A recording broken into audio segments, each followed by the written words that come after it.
Good afternoon, evening. Welcome back to Will to Heal, your space for truth, healing, and transformation. I'm your host, Jamie Wright Deese, and this is episode 3 in our series on generational trauma.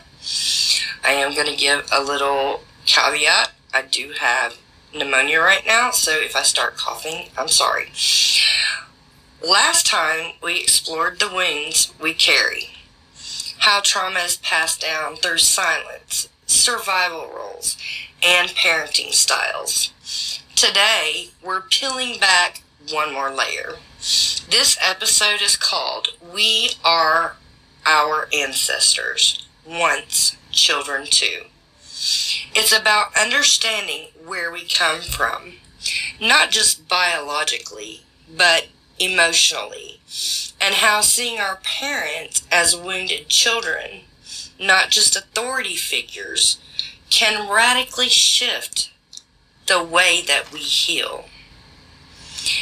We often view our parents through the lens of our pain, and for good reason. Many of us were hurt, neglected, or just emotionally misunderstood. But healing sometimes requires a shift in perspective. What if we stop asking, what's wrong with me? And start asking, what happened to them? Our parents were once children too.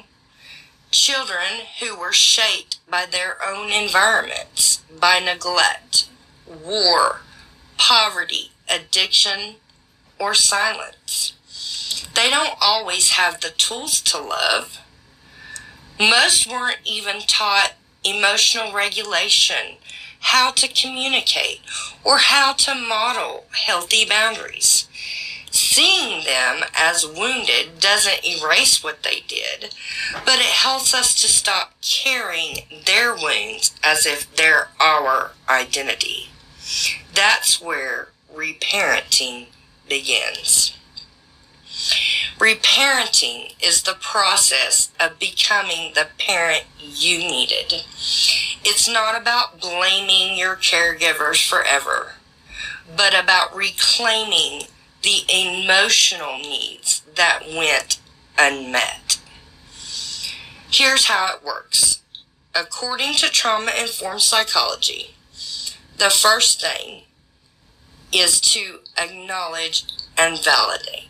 What this means is you name your childhood experiences and honor the feelings that were dismissed. Number 2, practice self-care. You give your inner child consistent nurturing through things like rest, routines, journaling, or breathing space. Number 3, set boundaries. You learn that no is a complete sentence, and that protecting your peace isn't selfish. Number 4, positive self-talk. You replace critical inner voices with compassion. You're safe now. You're worthy. 5, seek support. You don't have to do it alone. Therapists, coaches, even trusted friends can support your healing. These steps address core wounds, attachment trauma, emotional dysregulation, low self-esteem, and they build resilience for the road ahead. Here's what healing through parenting can actually look like. Emotional healing. You stop gaslighting your own feelings. You recognize your triggers and offer comfort instead of shame. Improved relationships. You stop choosing chaos because that's what is familiar. You set standards based on love, not fear. resilience. You learn how to sit in discomfort without self-destructing. You bounce back stronger. Self-esteem. You begin to believe, I am enough. I don't have to earn my right to exist.